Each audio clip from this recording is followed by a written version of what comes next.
Smoking causes cancer. Smoking kills. புகைப்பிடித்தல் புற்றுநோயை உண்டாக்கும் மற்றும் உயிரை கொல்லும். Consumption of alcohol is injurious to health. மது அருந்துதல் உடல்நலத்திற்கு கேடு. Subscriber Real Life Incident inspired by subscribers. இந்த சந்தாதாரர்களின் உண்மை பேசும் சம்பவம் உங்களால் உருவாக்கப்பட்டவை.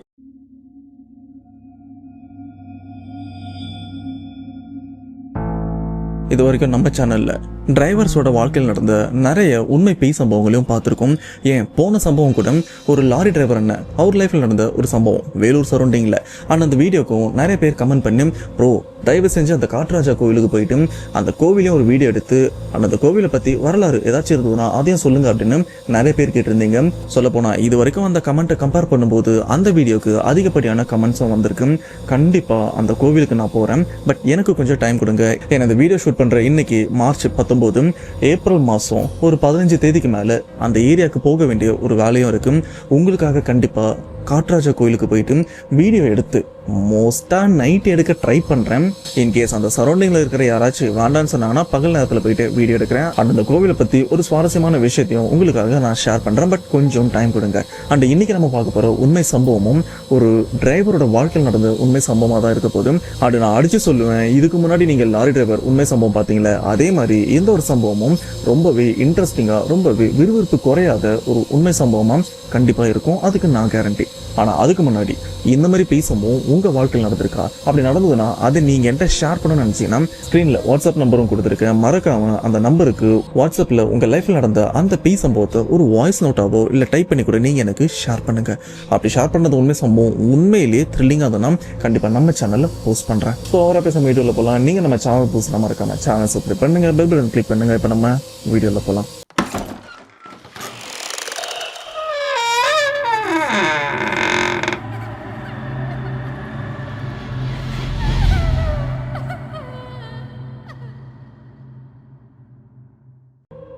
இந்த உண்மை சம்பவத்தை நம்ம ஷேர் பண்ண சப்ஸ்கிரைபர், இவரோட நேம் சதீஷ்குமார். இவர் மயிலாடுதுறையை சேர்ந்தவர். இவர் ஒரு கார் டிரைவராக இருந்துட்டு இருக்காரு. இந்த திகில் பேய் சம்பவம் இவருக்கு 2024 அப்போ தான் நடந்திருக்கு. அண்ட் முன்னாடியே ஒரு விஷயம் சொல்லிடுறேன், சதீஷ்குமார் இவர் ஃபுல் டைம் கார் டிரைவர் அப்படின்னு கேட்டீங்கன்னா ஃபுல் டைம்லாம் கிடையாது, பார்ட் டைமாக தான் இருந்துட்டு இருக்காரு. அதாவது யாருக்காச்சும் டிரைவர் தேவைப்படுதுன்னா இவரும் அவங்களுக்கு போயிட்டு அவங்க எங்கெங்கெல்லாம் போகணுமோ இல்லை அவங்க வண்டியை எங்கே எடுத்துட்டு போகணுமோ அந்த மாதிரி டிரைவிங் வேலையை தான் பார்த்துட்டு இருக்காரு. சிம்பிளாக சொல்ல போனால் ஆக்டிங் கார் டிரைவர். இது வரைக்கும் இவரோட வாழ்க்கையில கார் டிரைவரா இருந்துட்டு இருக்கும்போது நிறைய இடத்துக்கும் போயிட்டு வந்திருக்காரு. அது பகலா இருக்கலாம், இரவா இருக்கலாம், ஆனா எந்த இடத்துலயுமே எந்த பிரச்சனையும் இல்லாம இருந்திருக்கு. ஆனா 2024 அப்போ இவருடைய வாழ்க்கையை புரட்டி போடுற அளவுக்கு ஒரு பேய் சம்பவம் நடந்திருக்கு. ஸ்டில் இப்ப வரைக்கும் அந்த பாதிப்பு அவர் மனசை விட்டு போகாம அவரையே சுத்தி சுத்தி தான் வந்துட்டு இருக்கு. அது என்னன்றதை இப்போ தெளிவா பார்க்கலாம். சரியா 2024 இந்த சம்பவத்தை நம்ம ஷேர் பண்ண சதீஷ்குமார். ஆரம்பத்திலே சொல்லியிருப்பேன், சதீஷ்குமார் பகல் இரவுன்னு கூட பார்க்காம கார் டிரைவர் வேலைக்கும் போயிருந்தாரு. ஆனா அன்னைக்கு இவருக்கு ஒரு ஃபோன் காலும் வந்திருக்கு. இந்த மாதிரி தஞ்சாவூர்ல இருந்து பெங்களூருக்கு காரை எடுத்துட்டு போகணும். ஏன்னா அந்த காரோட ஓனர் அவர் தஞ்சாவூர் சேர்ந்தவர் தான், வேலை விஷயமா பெங்களூருக்கும் போயிட்டாரு. பட் போன இடத்துல அவருக்கு கார் தேவைப்படுது. அதனால சதீஷ்க்கும் கால் பண்ணி அவருடைய அட்ரஸ்லாம் சொல்லி என்னுடைய காரை எடுத்துட்டு வரணும் அப்படின்னு அதுக்குண்டான பேமெண்ட்டையும் கொடுத்துருக்காங்க. இப்ப சதீஷ்குமாரும் தஞ்சாவூர்ல இருக்கிற அந்த அட்ரஸ்க்கும் போறாரு. அங்க ஒரு குடும்பமும் இருக்கு. அண்ட் பெங்களூர்ல இருக்கிற சம்பந்தப்பட்ட நபர் அவங்க குடும்பத்துக்கிட்ட இந்த மாதிரி சதீஷ்குமார்னு ஒருத்தர் வருவாரு, அவங்க கிட்ட சாவியை கொடுத்துருக்குன்னு சொன்னதுக்கு அப்புறம் சதீஷும் அந்த கார் சாவியை வாங்கிட்டு அங்கிருந்து காரும் எடுக்கிறாரு. அப்படி காரை எடுக்கும்போது மறுபடியும் பெங்களூர்ல இருக்கிற அந்த காரோட ஓனர் காலும் பண்றாரு. இதை அட்டன் பண்ண சதீஷும் அந்த நபர்கிட்டயும் பேசுறாரு. சொல்லுங்க சார் என்ன விஷயம் அப்படின்னு. அதுக்கு இந்த பெங்களூர்ல இருக்கிற கார் ஓனர் என்ன சொல்றாருன்னா, சதீஷ் பிளான்ல ஒரு சின்ன சேஞ்ச், எனக்கு காரு 2 நாள் கழிச்சு கூட நீங்க எடுத்துட்டு வாங்க. ஆனா இன்னைக்கு என் குடும்பத்துல இருக்கிற என்னுடைய அப்பா அம்மா இவங்க 2 பேரையும் என்னோட சொந்தக்கார வீட்டுக்கும் கூட்டு போக வேண்டியிருக்கு. கூட்டிட்டு போயிட்டு நாளைக்கு நைட்டு போல அவங்கள அங்கிருந்து கூட்டிட்டு வர மாதிரி இருக்கும். அதை முடிச்சுட்டு நீங்க அதுக்கப்புறம் பெங்களூர் வந்தா போதும் அப்படின்னு சொல்ல அதுக்கேற்ற மாதிரி எக்ஸ்ட்ரா பேமெண்ட்டும் பேசிக்கிறாங்க. இந்த சைட்ல சதீஷ் இவருக்கு பெருசா பிரச்சனை இல்லை, ஏன்னா அவருக்கு வேலை செய்யறதுக்கு ஏற்ற மாதிரி பணமும் வருது, அதனால ப்ராப்ளம் இல்லை. இப்ப காரை வெளில எடுத்ததுக்கு அப்புறம் காரை சுத்தப்படுத்திட்டு இருக்காரு. அந்த சமயம் கார் ஓனருடைய அப்பா அம்மா அவங்களும் வீட்டுல இருந்து வெளியிலும் வராங்க. தம்பி கொஞ்சம் வெயிட் பண்ணுப்பா, நாங்க சொந்தக்கார வீட்டுக்கு போனோம், பையன் சொல்லியிருப்பான்னு நினைக்கிறேன், நாங்க போயிட்டு ரெடி ஆயிட்டு வந்துடும், அது வரைக்கும் காத்துட்டு அப்படின்னு சொல்ல சதீஷ் என்ன சொல்றாருன்னா, ஒன்றும் பிரச்சனை இல்லைம்மா, நான் வண்டி எடுத்துட்டு போயிட்டு பெட்ரோல் மட்டும் போட்டு வந்துடுறேன், நீங்க ரெடி ஆயிருங்கன்னு சொல்லிட்டு இவர் வண்டி எடுத்துட்டு போயிட்டு பெட்ரோல்லாம் போட்டுட்டு வீட்டுக்கும் வராரு. கொஞ்சம் காத்திருந்ததுக்கு அப்புறம் அந்த கார் ஓனருடைய அப்பா அம்மா 2 பேருமே வீட்டை விட்டு வெளியிலயும் வராங்க. கையில பேக் எடுத்துட்டு வராங்க. அந்த பேக்கை வண்டியோட டிக்கில வச்சுட்டு அந்த வயசான அப்பா அம்மா 2 பேருமே கார்ல பின் சீட்லயும் உட்காடுறாங்க. இப்போ சதீஷும் டிரைவிங் சீட்டில் உட்காந்து காரை ஆன் பண்ணி இந்த இடத்துல இருந்து அவங்க கிட்ட கேட்டுக்காரு, அம்மா எந்த இடத்துக்கு போகணும் அப்படின்னு. அதுக்கு அந்த வயசான அப்பாவும் கோயம்புத்தூருக்கு போகணும்ப்பா, இந்த அட்ரஸ் நீ போ, நான் போகும்போதே சொல்றேன் அப்படின்னு சொல்ல சதீஷும் கரெக்டா தஞ்சாவூர் மெடிக்கல் காலேஜ் இருக்குல்ல அந்த சரௌண்டிங்ல தான் அந்த கார் ஓனரோட வீடும் இருக்கு. அங்க இருந்து காரை எடுக்கிறாரு. அப்படியே பொறுமையா அங்க இருந்து நகர்ந்து எப்படியோ ஹைவே பிடிச்சி அங்க இருந்து கோயம்புத்தூரும் போயிட்டு இருக்காங்க. அது ஒரு இரவு நேரம். இப்போ தஞ்சாவூர்ல இருந்து கோயம்புத்தூர் போறதுக்கு கிட்டத்தட்ட 250 இருந்து 270 கிலோமீட்டர் கிட்ட வரும். சொல்லப்போனா ஒரு 3-3.5 மணி நேரத்துக்குள்ள கோயம்புத்தூரும் போயிட்டாங்க. அந்த கோயம்புத்தூர்ல இருக்கிற ஒரு பர்டிகுலர் ஏரியாவுக்கு தான் அந்த வயசானவரும் வழி சொல்றாரு. இப்படியே பாதுகாப்பா நைட்டு 11:30 மணி போல அந்த வீட்டுக்கும் போயிடுறாங்க. பெரியவங்க 2 பேருமே கார்ல இருந்து இறங்கி வண்டி பின்னாடி இருக்கிற அந்த பேக் எடுத்துட்டு அந்த வீட்டுக்கும் போறாங்க. சதீஷும் அந்த வயசானவங்க கூடவே அப்படியே போறாரு. அப்ப அந்த வயசான நபர், தம்பி எங்க வர, நீ இன்னைக்கு நைட்டு கார்லயே தூங்கு, உள்ள வராதப்பா அப்படின்னு சொல்ல இது சதீஷ்க்கு ஒரு மாதிரியும் கொஞ்சம் அசிங்கப்படுத்தின மாதிரியும் இருக்கு. பட் இருந்தாலும் இல்லை, இது அவங்க வீடு, அவங்க நம்மளை உள்ள சேர்க்காது செகண்டரி, நம்ம கார் ஓட்டுற வேலைக்கு தான் வந்திருக்கோம், அதை மட்டும் பார்க்கலாம் அப்படின்னு சதீஷும் இங்க இருந்து கிளம்பி காருக்கும் போயிட்டாரு. கார் கிட்ட போனதுக்கு அப்புறம் பெங்களூர்ல இருக்கிற அந்த காரோட ஓனருக்கு ஃபோன் பண்ணி இந்த மாதிரி உங்க அப்பா சொன்னாரு அப்படின்னு சொல்ல பெங்களூர்ல இருக்க அந்த நபரும், சதீஷ் கோச்சிக்காதீங்க, அவங்க வயசானவங்க, சில வயசானவங்க வந்து கொஞ்சம் ஆர்ஷா பேசிடுவாங்க, மன்னிச்சிருங்க, அட்ஜஸ்ட் பண்ணி நீங்க இன்னைக்கு ஒரு நாள் கார்ல இருங்க, நம்ம என்ன ஏது அப்படின்னு கடைசியில பாத்துக்கலாம், இன்னைக்கு ஒரு நாள் மட்டும் அட்ஜஸ்ட் பண்ணீங்க அப்படின்னு சொல்ல இப்ப சதீஷும் சரி நம்ம வேலைக்குன்னு வந்துட்டோம், எல்லா இடத்துலையுமே நம்ம எதிர்பார்க்குற மாதிரிலாம் இருக்காது, சில இடத்துல அட்ஜஸ்ட் பண்ணி தான் ஆகணும் அப்படின்னு அவரும் சைலண்டா கார்ல உட்காந்துக்கிறாரு. இப்ப சதீஷும் அந்த காரை எங்க பார்க் பண்ணலாம் அப்படின்னு பார்க்கும்போது தான் ஒரு விஷயத்தையும் நோட் பண்றாரு. அது என்னன்னா, இந்த இடமே ஒரு விதமான காடு மாதிரியும் இருக்கு, இந்த வீடு மட்டும் கொஞ்சம் தனியாகவும், அதாவது கொஞ்சம் தனித்து விடப்பட்ட மாதிரியும் இருக்கு, சுத்தி வீடுங்க கொஞ்சம் தள்ளி தான் இருக்கு, கிட்டக்க எதுவுமே கிடையாது. இப்படி அந்த காரை வீட்டுக்கு பக்கத்துலயும் பார்க் பண்ணிடுறாரு. பார்க் பண்ணிட்டு சரி நம்ம அப்படியே நடந்து போய் எங்கன்னா சாப்பிட்டு வந்துடலாம், வரும்போது ஒரு கடை பார்த்தோம்ல கிட்டதான் இருக்கு அப்படின்னு இவரும் அந்த வீட்டுல இருந்து பொடி நடைய நடக்கவும் ஆரம்பிக்கிறாரு. இவர் வெளியில போகும்போது மணி கரெக்டா 11:45 அவர் டைம் பார்த்திருக்காரு.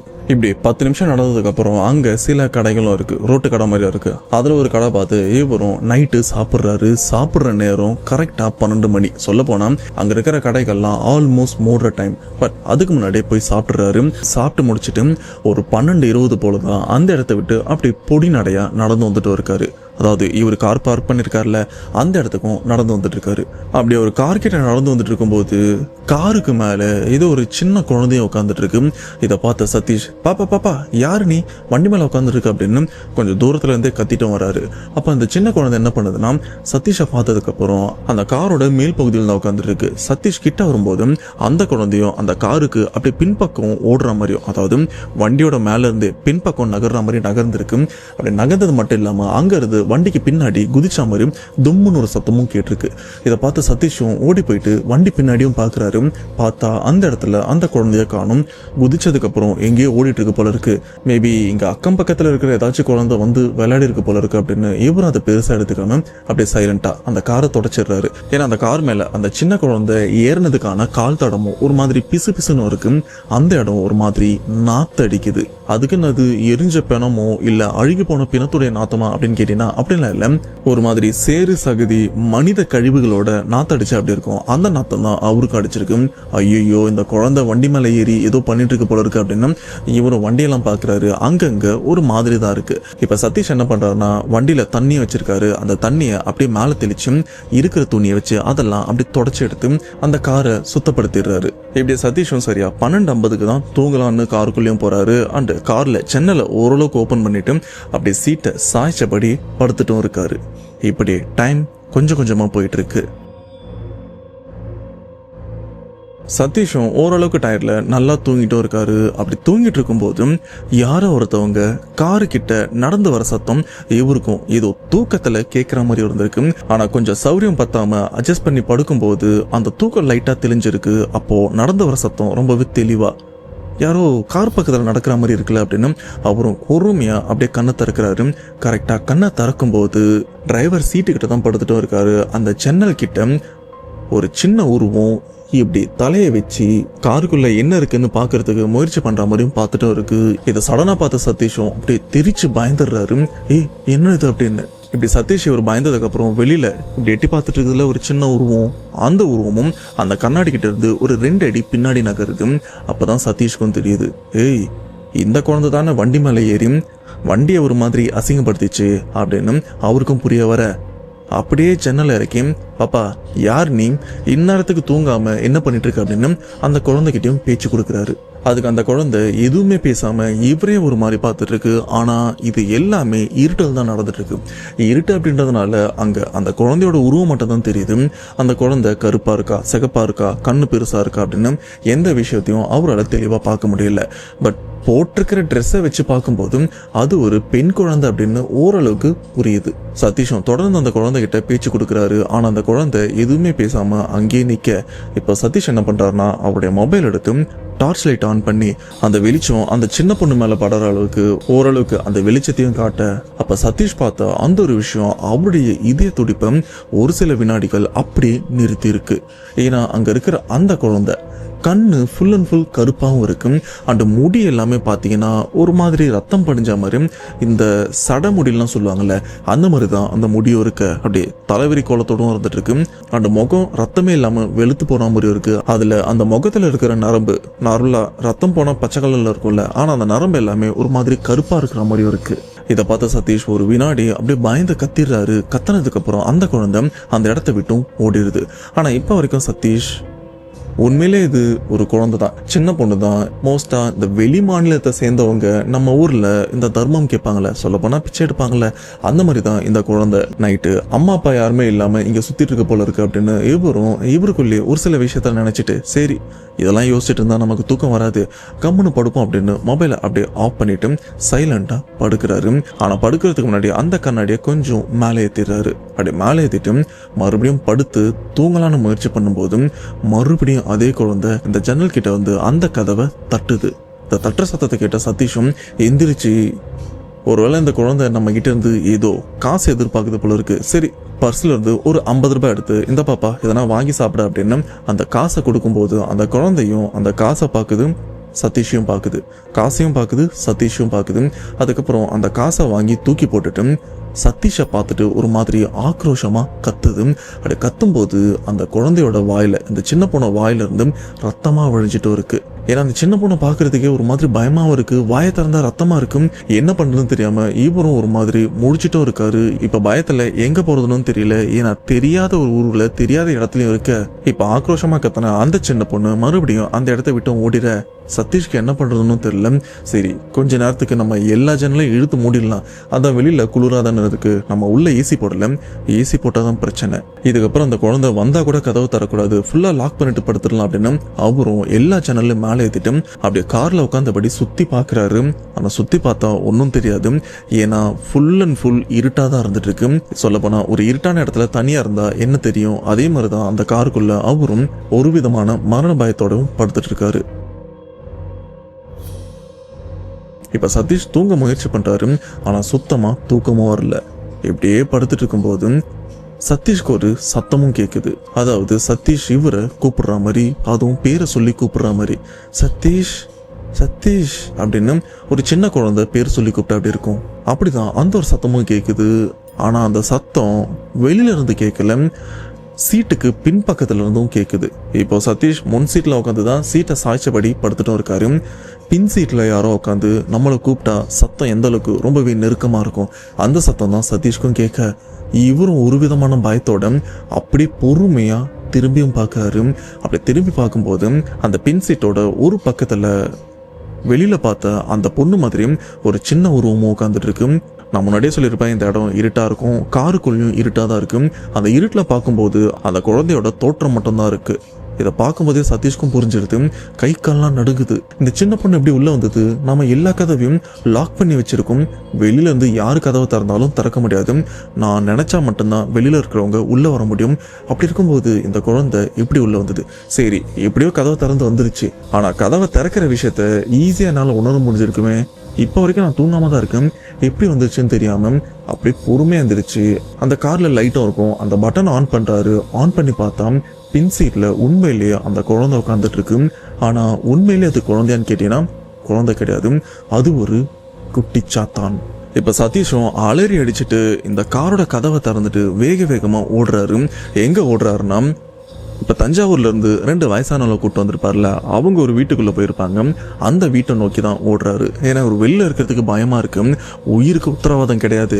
அவங்க திட்டினாலும் பரவாயில்ல, அவங்க தான் நம்மளை கூட்டு வந்தாங்க, அவங்க தான் நம்மளை தங்க வைக்கணும் அப்படின்னு அவரும் அந்த வீட்டுக்கு போயிட்டு கதவையும் தட்டுறாரு. கதவை தட்டின ஒரு சில வினாடிகள்ல உள்ள இருந்து அந்த கதவை யாரோ ஒருத்தவங்க திறக்கிறாங்க. அப்படி திறந்ததுக்கு அப்புறம் சதீஷ் பார்க்குற விஷயத்த அவரால் நினைச்சு கூட பார்க்க முடியல. ஏன்னா அந்த வீட்டோட மையப்பகுதியில் சில ஆட்கள், சில நபர்கள்லாம் உட்காந்துட்டு இருக்காங்க. அதுலேயும் மையப்பகுதியில் இந்த அக்னி குண்டம் நெருப்பெல்லாம் எரிய வச்சு ஏதோ யாகம் நடத்துகிற மாதிரியும் இருக்குது. அதில் ஒரு திசையில் ஒரு பக்கத்தில் அந்த வயசான 2 பேரும் இருக்காங்க, இன்னொரு பக்கத்தில் ஒரு மாந்திரிகவாதியும் உட்காந்துட்டு இருக்காங்க. ஆனால் அந்த அக்னி குண்டத்தை சுற்றி சின்ன சின்ன எலும்பு கூடலாம் இருக்கு. அதுலயும் மண்டவோடு, சொல்ல போனால் அது குழந்தைங்களோட மண்டவோடா கூட இருக்கிறதுக்கு வாய்ப்பு இருக்கு. ஏன்னா அந்த அளவுக்கு ரொம்பவே சின்னதா இருந்ததா அவரும் பார்த்துருக்காரு. அப்படி இவர் பார்க்குற விஷயத்த உள்ள இருக்கிற அந்த வயசான 2 பேரும், தம்பி நீ எதுக்குள்ள வந்த, உன்னதான் வரணும்னு சொன்னல, கார்ல இருப்போம் அப்படின்னு இப்ப அந்த பெரியவர் ஒரு விதமான கோபத்தோட சதீஷை இங்க இருந்து துரத்துறதுல தான் குறியா இருந்துட்டு இருக்காரு. ஆனா சதீஷும் இந்த இடத்த விட்டு போற மாதிரி இல்லை. எங்க உங்களை நம்பிதான் நான் வந்தேன், வெளியில என்னென்னவோ நடந்துட்டு இருக்கு, எனக்கு பயமா இருக்கு, நீங்க என்ன பண்ணீங்களோ எது பண்ணீங்களோ எனக்கு தெரியாது, எனக்கு தங்கறதுக்கு மட்டும் இடம் கொடுங்க, அப்படி இல்லைன்னா இப்பயே நான் இந்த இடத்த விட்டு கிளம்பிடுறேன் அப்படின்னு சொல்ல, அப்ப அந்த பெரியவரும் பா விருப்பம் இருந்தா இரு, இல்லைனா கிளம்பிட்டே இரு, நீ இல்லைனா வேற ஆளை நான் கூப்பிட்டுக்கிறேன் அப்படின்னு அந்த பெரியவரும் சொல்ல, இதை கேட்ட சதீஷ்க்கும், நான் என்ன உனக்கு அடிமையாக வேலை பார்த்துட்டு இருக்கேன், ஏதோ உன் பையன் அடிக்கடி அவருக்கு நான் காரை எடுத்துட்டு போயிட்டு பெங்களூர்லயும் கொடுத்துருக்கேன், அந்த ஒரு நல்லெண்ணத்தில் தான் மறுபடியும் உங்க வீட்டுக்கும் வந்தேன், இந்த மாதிரி பண்ணுவீன்னு தெரிஞ்சுதான் கண்டிப்பா நான் வந்திருக்க மாட்டேன், இரு நான் ஒரு கால் பண்ணி பேசிக்கிறேன் அப்படின்னு சதீஷும் வாசல்ல இருந்து அவங்க பையனுக்கும் கால் பண்றாங்க. ஆனா நடுராத்திரி அப்படின்றதுனால அந்த பக்கம் பெங்களூர்ல அந்த காரோட ஓனர் போனையும் எடுக்கல. இப்ப சதீஷ்க்கும் என்ன பண்றதுன்னு தெரியல. இப்போ வீட்டுக்குள்ளேயும் போக முடியாது, கார்லயும் படுக்க முடியாது, நீயும் வேணா உன் வேலையும் வேணா, நீ எவனையாச்சும் வச்சு வண்டி எடுத்துக்க அப்படின்னு சொல்லிட்டு இப்ப சதீஷும் இந்த இடத்த விட்டும் கிளம்பிடுறாரு. அப்படி கிளம்பினவரு இங்க இருந்து பஸ் ஸ்டாப் எங்க இருக்குன்னு கிட்ட தெரியாது. சொல்லப்போனா நடுராத்திரி அங்க இருந்து இவங்க ஊருக்கு பஸ் இருக்குமான்னு தெரியாது. இப்ப சதீஷும் பொறுமையா அந்த வீட்டுல இருந்து அப்படி வெளியிலயும் வர்றாரு.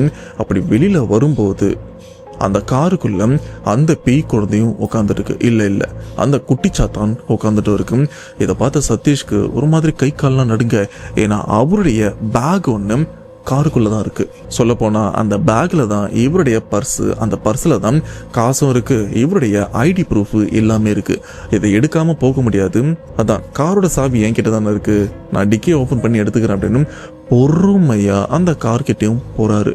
அப்படி கார் கிட்ட போகும்போதும் இப்ப அந்த வீட்டுக்குள்ள ஒரு நபர் கதவை திறந்தார்ல, அது வேற யாருமே இல்லை, அங்க அந்த மாந்திரிக விஷயம் எல்லாம் பண்றாங்கல்ல, அந்த மாந்திரிகவாதியோட ஒரு உதவியாளர் தான் கதவையும் திறந்திருக்காரு.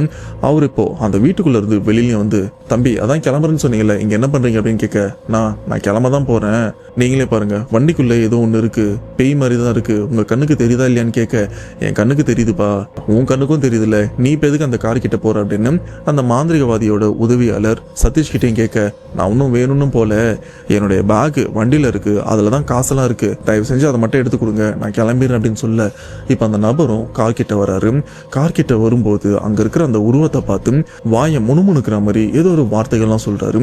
அதை சொல்லும் போது அங்க இருக்கிற அந்த குட்டிச்சாத்தான் அப்படி ஒரு மாதிரி சீர்ற மாதிரி கொஞ்சம் முன்னோக்கியும் வருது. அப்படி முன்னோக்கி வந்ததுக்கு அப்புறம் அந்த குட்டிச்சாத்தான் அப்படி கண்ணு மைக்கிறதுக்குள்ள அந்த காருக்குள்ள அப்படி புகையா மறைஞ்சும் போகுது. இப்ப அந்த நபரும் சதீஷ் கிட்ட, பா போயிருச்சு, உன் பேக் எடுத்துட்டு கிளம்பு அப்படின்னு சொல்ல, சதீஷும் வண்டிக்குள்ள எடுத்து பாக்குறாரு.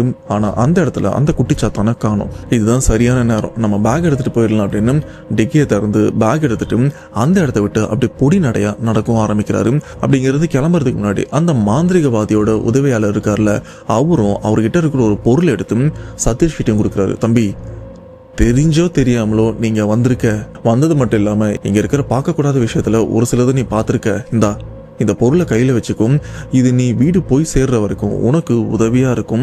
ஏன்னா இப்ப நீ வீட்டுக்கு போகும்போது உனக்கு பல தடங்கள், சொல்ல போனா உயிரே போற அளவுக்கு சில விஷயங்கள்லாம் நடக்கிறதுக்கு அதிகப்படியான வாய்ப்பு இருக்கு. அந்த ஒரு விஷயத்தை என்னால உணர முடியுது. ஸோ தயவு செஞ்சு இதை மட்டும் பத்திரமா வச்சுக்க அப்படின்னு சொல்ல, ஆனா சதீஷ்க்கு ரொம்பவே கோவம் தான் இருக்கே தவிர இந்த ஆளு கொடுத்த பொருளை பாக்கெட்ல வச்சுக்கணும் அப்படின்லாம் தோணல. ஆனா பேருக்கு அப்போதைக்கு அந்த பொருளை வாங்கி கையில வச்சுக்கிறாரு. சரி நான் பாத்துக்கிறேன் அப்படின்னு சொல்லிட்டு சதீஷும் இந்த இடத்த விட்டு நகர. ஆனா அங்க இருக்கிற அந்த நபரும், அதாவது அந்த மாந்திரிகவாதியோட உதவியாளர் இருக்கார்ல, அவரும் எனக்கு தெரிஞ்ச இந்த பையன் நான் கொடுத்த இந்த பாதுகாப்பை கையில வச்சிருக்க மாட்டான், தூக்கி போட்டுருவான், இன்கேஸ் தூக்கி போட்டு பிரச்சனை மாட்டினானா கண்டிப்பா ஒரு நாள் நம்மளை தேடி வருவோம் அப்படின்னு அவரும் அப்பவே புரிஞ்சுக்கிட்டாரு. சைலண்டா வீட்டுக்குள்ளேயும் போறாரு. இப்ப சதீஷும் இந்த இடத்த விட்டும் நடக்கவும் ஆரம்பிக்கிறாரு. அந்த உதவியாளர் அவரு நினைச்ச மாதிரி சதீஷும் அந்த பொருள் இது கருமம், இது எதுக்கு என்கிட்ட இருக்கணும் அப்படின்னு தூக்கியும் போட்டுறாரு. தூக்கி போட்டு இப்போ வந்த வழியை பார்த்து நடக்கவும் ஆரம்பிக்கிறாரு. சதீஷ் ஒரு 1:30 மணிக்கு மேலதான் அந்த இருட்டான பாதையில நடந்தும் போயிட்டு இருக்காரு. எந்த கடையுமே திறந்தில்ல, எல்லாமே மூடி இருக்கு. ஏன்னா அது கோயம்புத்தூர்ல இருக்கிற ஒரு குக்கிராமம் போல இருக்கு. நைட்டு எந்த விதமான வசதியும் கிடையாது. கண்ணு கெட்டின தூரம் வரைக்கும் இருட்டு தான் இருக்கு. வீடுகன்றது அங்கங்கதான் இருக்கு. சதீஷ்க்கு என்ன பண்றதுன்னு தெரியாம அப்படியே கோபத்துல நடந்து போயிட்டு இருக்காரு. அப்படி நடக்கும்போது தான் யோசிக்கிறாரு, நம்மளும் கொஞ்சம் உணர்ச்சி வசப்பட்டுட்டோமோ, இருந்து கொஞ்சம் பொறுமையா விடிய காலில் கூட கிளம்பி இருக்கலாம், அப்ப வண்டியாச்சும் இருந்திருக்கும், ஏதாச்சும் பிடிச்சி போயிருக்கலாம், இப்ப ஒண்ணுமே இல்லை, என்ன பண்றது அப்படின்னு தெரியாம இவரும் பொறுமையா நடந்து போயிட்டே இருக்க. அப்ப அந்த இடத்துல ஒரு பஸ் ஸ்டாப்பும் இருக்கு. பஸ் ஸ்டாப்பை பார்த்ததுக்கு அப்புறம் சதீஷும், சரி எனக்கு தெரிஞ்சு இப்போதைக்கு பஸ் வராது, ஆனா விடிய காலையில ஃபர்ஸ்ட் பஸ்ன்னு ஏதாச்சும் ஒன்று வரும், அதில் ஏறி போயிடலாம், அது வரைக்கும் இந்த பஸ் ஸ்டாப்ல படுத்துட்டு இருக்கலாம் அப்படின்னு அந்த பஸ் ஸ்டாப் கிட்டேயும் போறாரு. அந்த இடத்துல இவரை தவிர்த்து வர யாருமே இல்லை, ஏன் நான் இங்க கூட கிடையாது. அப்படிப்பட்ட தனித்து விடப்பட்ட ஒரு அமானுஷமான இடத்துலயும் அதுலயும் அந்த பஸ் ஸ்டாப்ல தான் படுத்துட்டும் இருக்காரு. படுத்துட்டு தான் இருக்காரே தவிர தூக்கம் சுத்தமா வரல. இப்படியே டைம் போயிட்டும் இருக்கு. ஒரு சைட்ல நல்லா தூக்கம் வருது, இருந்தாலும் பயங்கரமா குளிருது. இதெல்லாம் அட்ஜஸ்ட் பண்ணிட்டு அப்படியே படுத்துட்டே இருக்க ஓரளவுக்கு அப்படியே கண்ணை அசந்தும் தூங்கிடுறாரு. அப்படியே படுத்துட்டே இருக்கும்போது அந்த இடத்துல யாரோ ஒருத்தவங்க, நடந்தெல்லாம் வரல, திடீர்னு யாரோ ஒருத்தவங்க சதீஷ் பக்கத்தில் நின்று ஒரு மாதிரி கோவத்தோட மூச்சு விடுறாங்க. மூச்சு விடுற அந்த சத்தம் சதீஷ்க்கும் கேக்குது. சொல்ல போனா அந்த மூச்சு விடுற அந்த காத்தும் சதீஷ் மேலேயும் படுது. சதீஷும் அப்படியே தூக்கம் தெரிஞ்சு பொறுமையா கண்ணை திறக்கிறாரு. கண்ணை திறந்தா இவரு பக்கத்துல ஒரு உருவம் நிக்குது. ஆனா அந்த உருவம் ரொம்பவே உயரமாவும் இருக்கு. யாரு அது இந்த நடுராத்திரில இங்க வந்து நிக்கிறா அப்படின்னு இவரும் பொறுமையா கண்ணெல்லாம் அப்படியே நல்லா கசக்கிட்டும் அந்த உருவத்தை பார்த்தா, அந்த பஸ் ஸ்டாப்போட சீலிங் இருக்கு பாத்தீங்களா, அந்த சீலிங்கை முற்ற அளவுக்கு அந்த உருவத்தோட உயரமும் இருக்கு. அந்த உருவம் தான் ரொம்பவே கோவத்தோட மூச்சு விடுற சத்தமும் கேட்டிருக்கு. அந்த மூச்சு காத்து தான் இவர் மேலேயும் பட்டிருக்கு. சொல்ல போனா அந்த மூச்சு காத்து இவர் மேல பட்ட அந்த தொந்தரவால தான் எந்திரிச்சிருக்காரு. ஏதோ ஊர் ஆளுங்க தான் போல இருக்கு, நம்ம புதுசா இங்க படுத்துருக்கிறத பார்த்து கேட்கறாங்க போல இருக்கு அப்படின்னு எந்திரிச்சு தெளிவா பார்த்ததுக்கு அப்புறம் தான் தெரியுது உண்மையிலே அது ஊர் ஆள் இல்லை, அது ஒரு வளர்ந்து கெட்ட பேய் அப்படின்னு. பார்த்த அதிர்ச்சியில் சதீஷ்க்கு அப்படியே கை கால்லாம் ஒரு மாதிரி வரைச்சிக்குது. அந்த இடத்துல ஒரு மாதிரி பயங்கரமா கத்துறாரு. ஆனா என்ன கத்தினாலும் உதவி கிடைக்காது. ஏன்னா கண்ணு கெட்டின தூரம் வரைக்கும் வீடும் இல்லை, ஒரு சில கடைகள்லாம் இருக்கு, ஆனா எல்லா கடையும் மூடி இருக்கு. சதீஷும் இந்த இடத்த விட்டு எந்திரிச்சு போக முயற்சி பண்றாரு. அப்படி எந்திரிச்சு போகும்போது அங்க இருக்கிற அந்த உருவம் சதீஷோட தலைமுடியை பிடிச்சி அப்படியே கீழேயும் இழுத்து போட்டிருக்கு. இழுத்து போட்டதுல இவரும் அங்க போயிட்டு கீழே விழுந்தும் தலையில கொஞ்சம் அடிபட்டிருக்கு. அடிபட்டதுனால மயங்கல, ஆனா அடிபட்டதுல கொஞ்சம் ரத்தமும் வருது. சதீஷ்க்கும் புரிஞ்சிருது இதுதான் நம்ம கடைசி நாள் போல இருக்கு, இன்னையோட நம்ம சாக போறோம் அப்படின்னு ஒரு விதமான மரண பயத்தோட கத்திட்டே இருக்க. அப்போ அங்க இருக்கிற அந்த உருவம் அப்படியே பொறுமையா கிட்ட வந்து சதீஷ் இவருடைய காலை பிடிச்சி இழுத்து ரோட்லயும் விசிறி அடிச்சிருக்கு. ஆனா ஏதோ ஒரு விதத்துல இவரோட நல்ல நேரமா என்னன்னு தெரியல, இவர் தலைக்கு வச்சிருந்த அந்த பேக் எந்திரிச்சு ஓடும் போது அந்த பேக்கை இறுக்கமா பிடிச்சிட்டாரு. ஆனா அந்த உருவம் தலைமுடி பிடிச்சி பின்னாடி இழுத்து போடும் போதும் அந்த பேக்கை தான் பிடிச்சிருக்காரு. காலை பிடிச்சி வெளியில போடும் போதும் அவருடைய பேக்கை இறுக்கமா தான் பிடிச்சிட்டு இருந்திருக்காரு. இப்ப ரோட்ல போய் விழுந்ததுக்கு அப்புறம் உடல்ல எல்லாம் சிராய்ப்புகள் அங்கங்க அடிபட்டிருக்கு. ஆனா கால்ல எந்த அடியும் இல்லை, எந்திரிச்சு ஓடலாம் முடியும். கையில அந்த பேக் எடுக்கிறாரு. அந்த உருவத்தை ஒரு சில வினாடிகள் பயத்தோட தெளிவா பாக்குறாரு. உண்மையிலே அங்க இருக்கிறது மனுஷன் கிடையாது, அது பேய் அப்படின்னு அவரால் 100% உணர முடிஞ்சிருக்கு. இதுக்கப்புறம் சதீஷும் நான் இங்க நின்னாதானடா உயிர் இருக்கிற வரைக்கும் இந்த இடத்த விட்டு ஓடிட்டே இருக்கேன் அப்படின்னு முடிஞ்ச வரைக்கும் அந்த இடத்த விட்டு ஓடவும் முயற்சி பண்றாரு. சொல்ல போனா உயிரை கையில பிடிச்சிட்டு அந்த இடத்த விட்டு வேகமா ஓடிட்டும் இருக்காரு.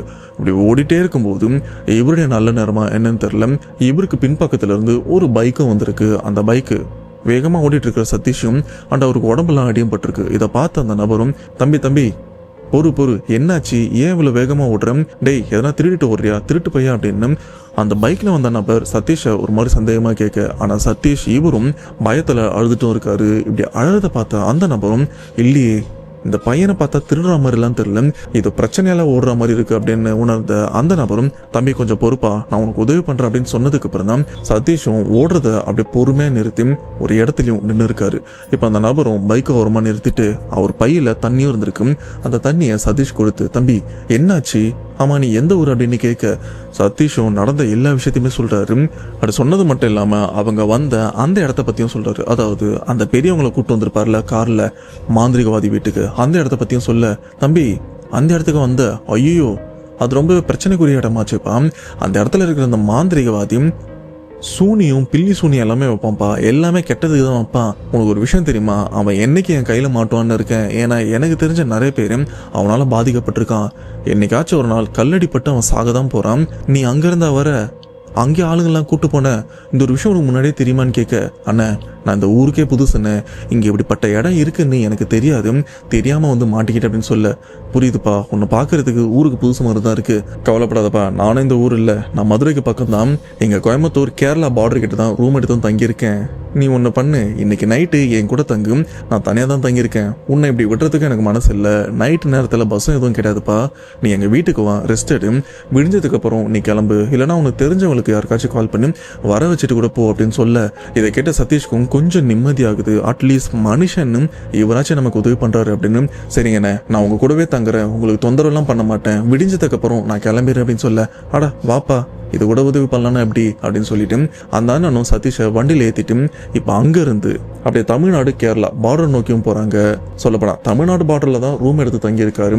அதுவும் கரெக்டாக ஹைவேல தான் அந்த ரூமும் இருக்குது, கீழே கடைகள் இருக்கும், மேலே ஒரே ஒரு ரூம் மட்டும்தான் இருக்கு.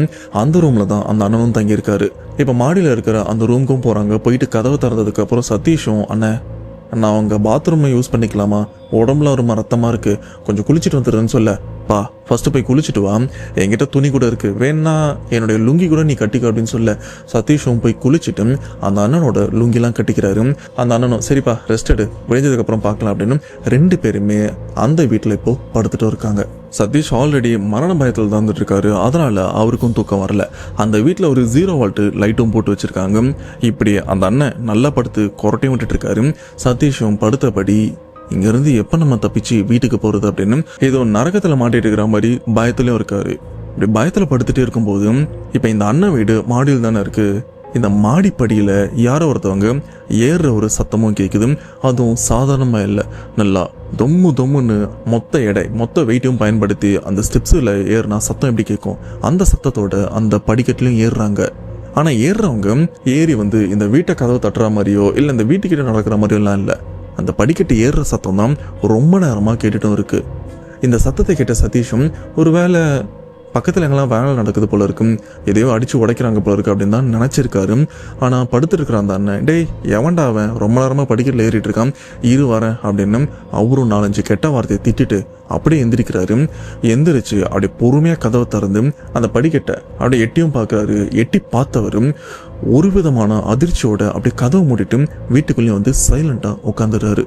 இதை பார்த்தா சதீஷ்க்கு ஒன்றும் புரியல. அண்ணா என்னாச்சுன்னு ஏன் ஒரு மாதிரி இருக்கீங்கன்னு கேட்க தம்பி நீ அந்த இடத்துல சொன்னியே இது ஒரு உருவம் உயரமா இருந்தது அப்படின்னு, நீ சொன்ன மாதிரி படிக்கட்டுக்கிட்ட ஏதோ ஒன்று நிற்குது, ஆனால் அது மனுஷனா நீ சொன்ன மாதிரி பேய் அப்படின்னு தெரியல, நீ சொன்னதை வச்சு யோசிச்சு பார்த்தா அது பேய் மாதிரி தான் இருக்கு, ஆனால் இந்த பக்கம் நான் இது வரைக்கும் பேயெல்லாம் பார்த்ததில்ல, ஒருவேளை மனுஷனா கூட இருக்க வாய்ப்பு இருக்கு, நீ சொன்ன விஷயமே எனக்கு பயமா இருக்குப்பா, இரு திரும்ப போய் பார்த்துட்டு வரேன் அப்படின்னு அந்த அண்ணனும் அப்படியே பொறுமையாக கதவை திறந்து எட்டியும் பார்க்குறாரு. எட்டி பார்த்தா அந்த உருவம் சதீஷ் பார்த்தார்ல அதே உருவம் இப்போ அந்த அண்ணன் வீட்டு வாசல்ல இருந்து ஒரு 2 அடி தள்ளியும் நிற்குது. நீ கதவை திறந்து மறுபடியும் நான் பார்க்க வருவேன் அப்படின்ற மாதிரி தான் அந்த உருவம் காத்துட்டு இருந்திருக்கு. இப்போ அந்த அண்ணனும் பயத்தில் அப்படியே அலறிட்டே வீட்டுக்குள்ள வந்துடுறாரு. கதவு கூட மூடல. சதீஷ்க்கும் கொஞ்சம் கொஞ்சமா பயம் கிளம்புது. அள்ளு இல்லாம அவரும் ஒரு மாதிரி நடுக்கத்தோட இருக்காரு. உண்மையிலே இந்த அண்ணன் பார்த்தது பேய் தானா இல்லை இவங்க ஏரியால பார்க்குற வேற யாராச்சும் பார்த்துட்டு பயப்படுறாரா, நான் ஒரு தடவை எட்டி பார்க்குறேன் அப்படின்னு சதீஷும் அப்படி லைட்டாக எட்டி பார்க்குறாரு. எட்டி பார்த்தா உண்மையிலேயே அதே உருவம் தான். இப்ப சதீஷ்க்கு என்ன பண்றதுன்னு தெரியல. எதுக்கு இந்த பேய் நம்மளை பின்தொடருது, நம்ம கிட்ட இருந்து இது என்ன எதிர்பார்க்குது, நம்மளை கொல்ல போதா, எதுவுமே புரியாம இவரும் ஒரு விதமான மரண பயத்தோட இருக்க. இப்ப அந்த வீட்டுக்குள்ள இருக்கிற அந்த அண்ணன் சதீஷ் கூட சண்டை போடுறாரு. எப்பா நீ சொல்றதெல்லாம் கேட்டு உன்னை நான் வீட்டுக்கு கூட்டு வந்துட்டேன், ஆனா உன்னை பின்தொடர்றது இவ்வளவு தூரம் வரும்னு நானும் எதிர்பார்க்கல. இப்ப உன்னால எனக்கும் பிரச்சனை ஆயிருமோன்னு பயமா இருக்கு, தயவு செஞ்சு இங்க இருக்காதப்பா, இங்க இருந்து கிளம்பிடு அப்படின்னு சதீஷ் கிட்ட ரெக்வஸ்டா கேட்கிறாரு. ஆனா சதீஷும், அண்ணன் இந்த நிலைமையில நீங்களே பாத்தீங்கல்ல வாசல்ல தான் இருக்கு, இந்த நிலைமையில இந்த இடத்த விட்டு வெளில போனா என்னாகும்னு உங்களுக்கே தெரியும், தயவு செஞ்சு உதவி பண்ணுங்க அப்படின்னு சொல்ல, தம்பி எனக்கு எல்லாம் புரியுதுப்பா, ஆனா என்னால எதுவுமே பண்ண முடியாது, நான் அங்க இருக்கிற மாதிரி மாந்திரிகவாதியும் இல்ல கடவுளெல்லாம் கிடையாது, தயவு செஞ்சு என்னை விட்டுருப்பா, இங்க இருந்து போயிரு அப்படின்னு அந்த அண்ணன் கோமாலாம் சொல்லல, ரொம்பவே ரெக்வஸ்டா மனசை கல்லாக்கிட்டு தான் சொல்லியிருக்காரு. ஆனா சதீஷும் இந்த வீட்டை விட்டு போற மாதிரியும் தெரியல. உடனே அந்த அண்ணன் காலில் விழுந்து, அண்ணன் என்ன தயவு செஞ்சு உதவி பண்ணுங்கன்னு, நான் விடிஞ்சதும் ஒரு 4 மணி 5 மணி கூட இன்னும் 2 மணி நேரம் தான் இருக்கு, தயவு செஞ்சு அது வரைக்கும் மட்டும் எனக்கு உதவி பண்ணுங்க அப்படின்னு சொல்ல, இப்படி சதீஷ் காலில் விழுந்ததுக்கு அப்புறம் அந்த அண்ணனுக்கும் என்ன பண்ணுன்னு தெரியல. ஏன்னா இது மாதிரி யாருமே அவருடைய காலில் விழுந்ததில்லை அப்படின்னு அவரே சொல்லியிருக்காரு. என்னப்பா நீ வேற காலில் விழுந்து மனசை சங்கடப்படுத்துறியே, நான் வர புள்ள குட்டியாரம்பா, இப்படி பண்றியே, சரி என்ன பண்றது அப்படின்னு யோசிக்க, அப்ப அந்த அண்ணனுக்கு தோணுன ஒரே விஷயம், சரிப்பா இதுக்கு எனக்கு ஒரே விஷயம் தான் தோணுது, ஆனா அது எந்த அளவுக்கு ஒர்க் அவுட் ஆகும்னு எனக்கு தெரியல, கொஞ்சம் இரு அதை பயன்படுத்தி பார்க்கலாம் அப்படின்னு அந்த வீட்டுக்குள்ள சின்னதா ஒரு பூஜை ரூம் செட்டப்பும் இருக்கு. அந்த பூஜை ரூம் கிட்டேயும் போறாரு. அங்க போய் பார்த்தா இத்த தண்டிக்கு நீளமா ஒரு அருவாளையும் வச்சிருக்காரு. என்னன்னு பார்த்தா இந்த ஊருக்கு வந்ததுக்கு அப்புறம் தான் அந்த அருவாளையும் வாங்கியிருக்காரு. அந்த அருவாலை இவங்க குலதெய்வத்துக்கு நேர்த்தி கடனா வச்சிருக்காரு.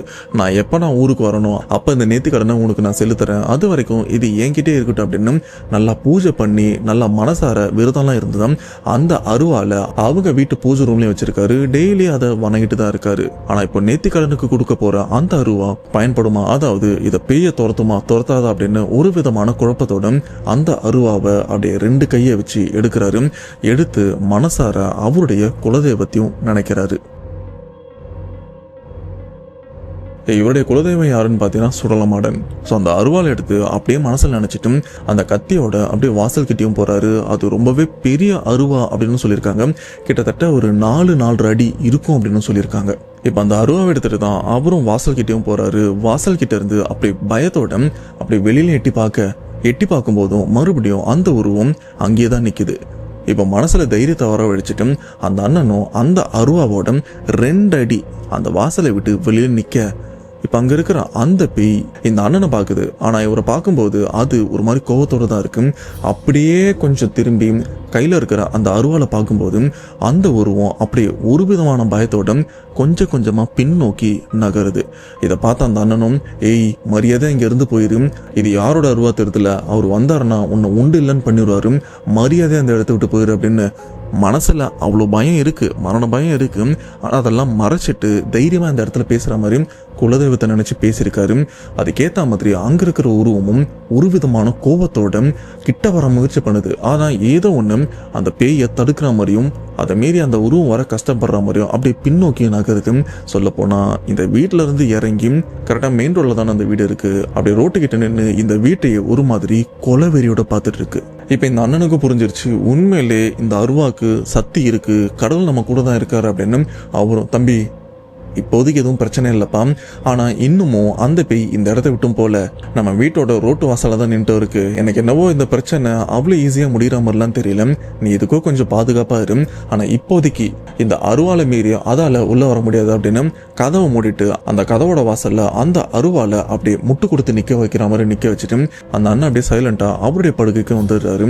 வந்தது மட்டும் இல்லாமல் அந்த உருவத்தை பற்றியும் பேசுறாரு. தம்பி என்னப்பா அது பார்க்கறதுக்கு அந்த மாதிரி இருக்கு, இனி இந்த மாதிரி பிரச்சனை மாட்டுவேன்னு நான் கொஞ்சம் கூட எதிர்பார்க்கல, எனக்கு தெரியாது உன்னால இந்த பிரச்சனை எனக்கும் இதுக்கப்புறம் வருமா வராதா அப்படின்னு. ஏன்னா அந்த பேயை மிரட்டுற மாதிரி நானும் சில விஷயங்கள்லாம் பண்ணியிருக்கேன், கண்டிப்பா அது என்ன ஏதாச்சும் பண்றதுக்கும் வாய்ப்பு இருக்கு, ஆனா அதுக்கு நான் இடம் கொடுக்க மாட்டேன். அது மறுபடியும் என்னை நெருங்குற மாதிரி எனக்கு ஒரு விஷயம் புரிஞ்சதுன்னா நான் டைரெக்டா கிளம்பி எங்க குலதெய்வம் கோயிலுக்கும் போயிடுவேன், அதுக்கப்புறம் எல்லாம் அவன் பார்த்துப்பான் அப்படின்னு அவரும் ரொம்பவே தைரியமா தான் இருக்காரு. பட் மனசுக்குள்ள பயம் இருக்கு.